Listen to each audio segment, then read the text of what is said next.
Right now, somewhere in your mouth, there's probably a small ache you're ignoring. Maybe it twinges when you drink something cold. You tell yourself you'll book a dentist and then you move on with your day. But for 99% of human history, that small ache wasn't an inconvenience.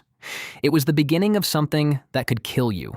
For over 300,000 years, every single one of your ancestors carried teeth almost identical to yours. Same nerves, same enamel, same cavities, but they lived in a world with no dentists, no painkillers, no drills, and no way to stop an infection once it reached the bone. And a toothache, the one pain nearly everyone watching this has felt, was one of the most feared experiences a human being could have. So what did they actually do when it happened? The answer is older, stranger, and far more clever than you'd expect. Let's start with why a toothache is so uniquely terrible. Most pain has an escape. You can rest a broken leg, you can sleep off a fever, but a tooth is wired directly to one of the most sensitive nerves in your entire body, and there is nowhere for that pain to go. It doesn't fade when you lie down. It gets worse. You can't eat, you can't sleep, you can't think. And in a world before antibiotics, it didn't stop there. When a tooth rots through to the root, bacteria reach the soft tissue inside. The infection swells into an abscess, and if that abscess spreads into the jaw, into the bloodstream, or into the brain, it can kill you. For most of human history, a bad tooth was not just agony, it was a genuine cause of death. We know your ancestors suffered this because their skulls still carry the evidence. Archaeologists have found Stone Age jawbones with deep abscess cavities eaten into the bone. Wetzi, the 5,000-year-old Iceman frozen in the Alps, had advanced tooth decay and gum disease when he died. The teeth tell the story plainly. These people were in pain. So here's the question. With no medicine and no tools as we know them, what did they reach for? The first thing they reached for was an explanation. And it was the same one almost everywhere on Earth, the toothworm. On a Sumerian clay tablet over 3,000 years old, there's a text describing a worm that begs the gods for a home and is sent down to live inside human teeth, drinking the blood of the gums. This wasn't just a local myth. The belief in a worm that burrowed into teeth and caused the pain shows up independently in ancient China, in Egypt, in India, and in medieval Europe. Cultures that never spoke to each other all landed on the same idea.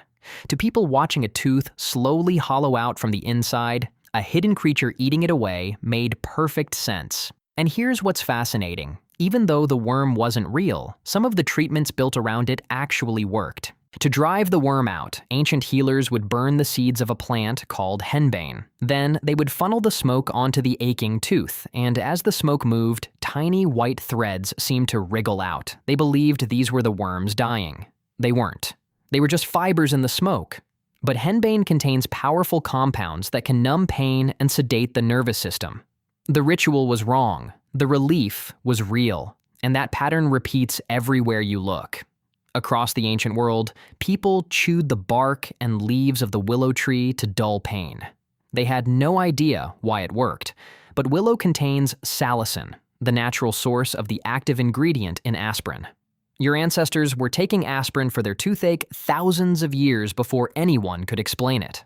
They packed cavities with crushed cloves, whose oil is still used by dentists today as a natural anesthetic. They rinsed with alcohol. In some cultures, they used the resin of certain plants, and in places where they could get it, they used opium. They built an entire pharmacy out of the landscape around them, tested one painful night at a time, passed down across generations. But that's only half the story, because your ancestors didn't just numb the pain, they performed surgery. In Mehrgarh, in modern-day Pakistan, archaeologists found human teeth with neat, deliberate holes drilled into them, drilled into the chewing surface, straight down toward the root, most likely to relieve the pressure of decay. These were done with a bow drill, a sharpened flint tip, spun rapidly with a cord, the same basic tool used to start fires and bore beads. That on its own would be remarkable. But the detail that stops people cold is the date. These drilled teeth are around 9,000 years old. This was dentistry performed thousands of years before the invention of writing, before the wheel, before agriculture had fully taken hold in many parts of the world. Someone sat another human being down, held their heads still, and drilled into a living tooth. Not because it was comfortable, but because the pain inside the tooth was worse than the drilling itself.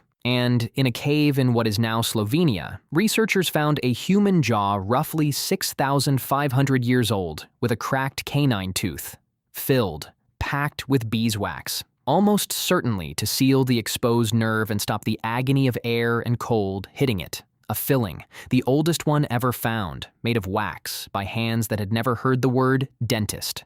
Let that sink in. Before cities, before kings, before anyone had written down a single law, humans had already worked out how to drill a tooth and fill a cavity. But for every tooth that was saved, there were thousands that weren't. And when nothing worked, when the pain became unbearable and the infection began to spread, there was only one option left. The tooth had to come out. There was no anesthetic strong enough to make this gentle. It was done with whatever could grip and pull. And the alternative to that horror was worse. A slow death from an infection rotting its way through the jaw. For most of human history, losing a tooth this way wasn't a worst-case scenario. It was just part of growing older. Open the mouth of almost any ancient skeleton past middle age, and you'll find the gaps where teeth simply gave out one by one. So here's the full picture. For 300,000 years, your ancestors faced the same nerve, the same decay, the same throbbing agony you can feel right now, and they met it with smoke, bark, beeswax, and flint, with rituals that were wrong and remedies that somehow worked, with surgery performed by firelight on people who could only bite down and endure. Now go back to that small ache in your mouth, the one you're planning to ignore for a few more weeks. You'll sit in a padded chair. Something cold will numb the whole side of your face. The pain will be gone before you've finished worrying about it, and your biggest complaint will be the bill. Your ancestors would have called that a miracle.